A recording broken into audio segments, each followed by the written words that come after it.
When I hear about Australia leading the world in alternative energy production and technologies, my heart lifts. I want to be an Australian.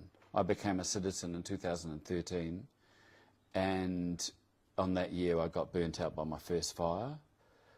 And living in the bush up here in Mount Victoria, I sort of took that on the chin and thought, well, now I'm an Aussie. If I can survive the fire, I can survive anything. And so from that moment, I went about planning to be able to defend my property, but not only defend it, but defend it by making it into a moist, living garden. And I believe that property defence starts with good soil containing water. And that would be my number one. My number one tool would be drip irrigation that I've established around every tree here. And I know what my soil's feeling like, and I did before the second fire we've had.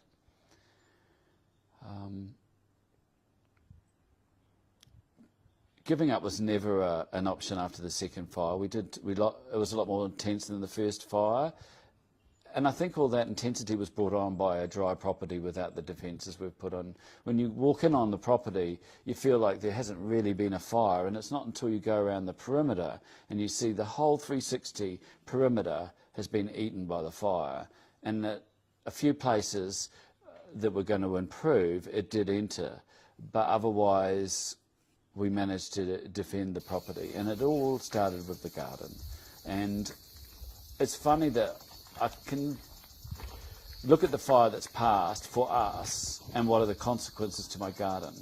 I dumped 40,000 litres of water. The garden got a fantastic watering, and I came back on site and it was giving. And the insects, and we have dragonflies here, we have all kinds of different insects, and I feel so protective of them within the garden here. And it's almost an outpost in the bush, I feel, for the animals that were connecting to Vietnam before and perhaps are visiting after.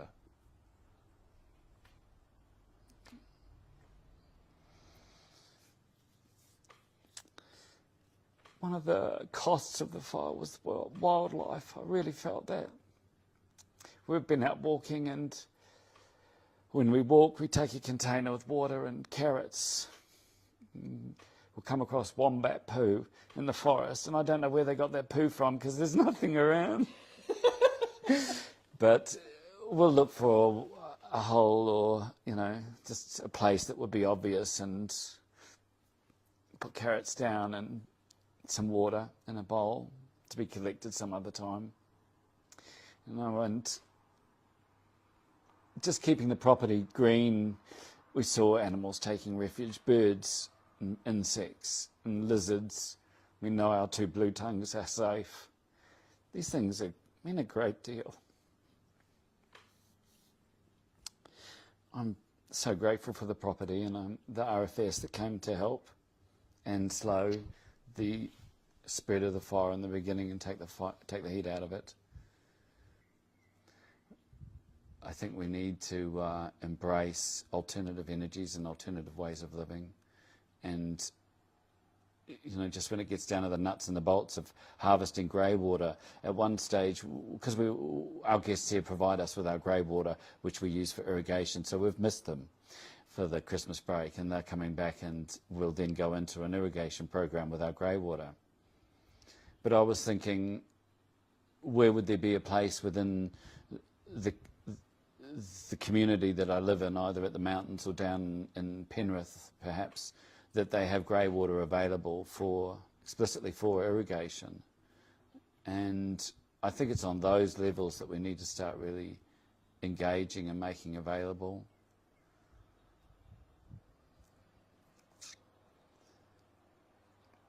I think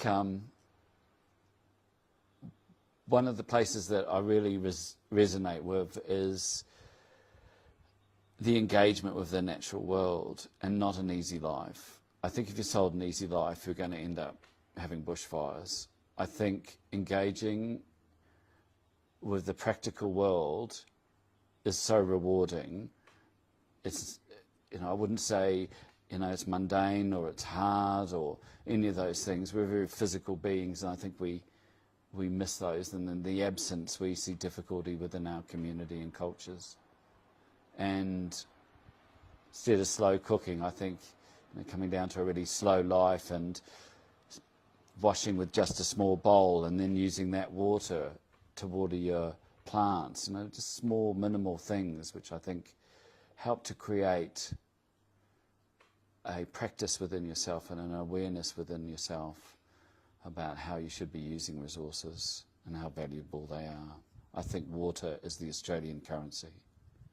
And when I've been building here, I've always been laying the infrastructure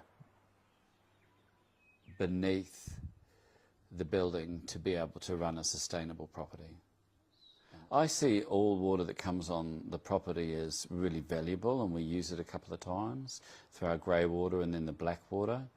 And we also pick up running water off the driveways as storm water, and that's used for irrigation and firefighting. We also, I think, what I have here is a garden, and I've spoken about keeping a garden, and ultimately that garden will keep you and the people that visit here in both environment and food and in a livable climate.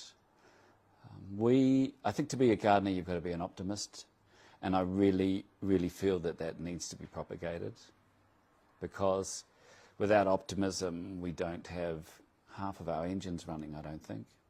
And there's work to be done here after the recent fires to make it better for the next one, plus to make it better as a property, as a garden. It's been a big year that we've had, but a year that I've taken advantage of, really. After the fires, I just wanted to get back to normality so quick. I really didn't check in with myself and see where I was after the fires. And when COVID came along and we were all told to batten down and stay isolated, I really took that as an opportunity to slow down on the property and to check in with myself. And all the insecurities that the year had presented with the fires and the climate, and now within our society, a plague going through, we didn't know how bad it was going to be. And so I really brought life down to managing it on a very simple day-to-day basis, where I'd get up and I'm very practical, and so I'd fill my day with getting up and stretching in my body, and that's where I start. And then feeding the body with cutting up just simple fruit and sharing a cup of tea with family, and starting the intention for the day. And inevitably that intention would just lead us into the garden, because Vanam really is a venue within the forest in a garden. And that's been the saving grace. And if I was to say what was my balm for feeling uncertain, worried, anxious about what lays ahead, it's what lays immediately in front of me, and it's my garden. It's the ability to connect with that and to make better. And I grow optimism, and I'd have to say that I believe that gardening is the act of optimism, because you are investing now for the future. Living at the top of the mountains and experiencing the fires, not in the city and just the smoke, but being out here and being in harm's way really sharpens the knife for action. I have the ability to share this beautiful place every weekend with people from the city, and that's my job now, is to show an alternative. And I feel driven by that, and I feel connected, and I feel worthful, if that's a word. I feel valuable in a sense that I have something here that is foundational with regards to what we need to have to move forward. And that is a clean and healthy and loving environment, one that we connect with our Indigenous brothers and sisters and with our plants and our animals that we have here. They're all so special. they all need such care. And that's why we have to be here. There's no choice really but to get on and make yourself the best you can to make the world the better. And it's that passion that gets me up every morning with the sunshine, and to have a little breakfast, have a cup of tea, to make that intention for the day and to carry it out. And so at the end of the day, I can sit down and say, I've earned my dinner, I've earned my place. I've been surprised at such decimation from the last fires. I have to say that people talk of recovery, and I do see recovery, but when I look out of our property here, I still see 80% of the landscape suffering, and it's even hard for me to say 80% without life. It's the animals, the invertebrates, the birds, the frogs. It's all those little things that aren't seen immediately that are in absence. And I find it difficult looking out.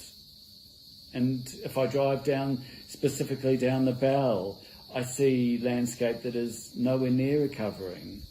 And it's like a billboard to me that says, wake up, this could be it. And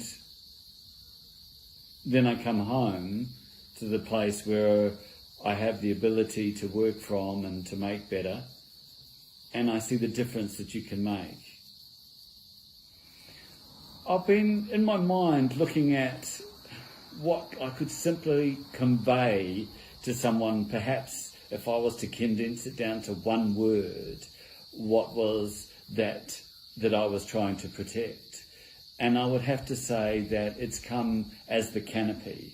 And so often I will find myself looking up at the trees that surround Vanam, our venue, and they're here with their full canopy because we provided a defence for the property. For me, looking at our venue with the canopy and with life returning, and we have our wombats, we have our echidna, we have our blue tongues, possums, bird life is just amazing, and they've become friends. Like I stepped out of the house this morning and was bombarded by parrot saying, Andy, aren't we meant to meet by the little seed lid you have? Where have you been? And all these things are my threads of connection, my value, my money in the bank, really. It's so rewarding. And so the work to look after the place and plant natives and to make sure that water on the venue is used wisely and in a cycle, these are all investments in a currency that's for the future.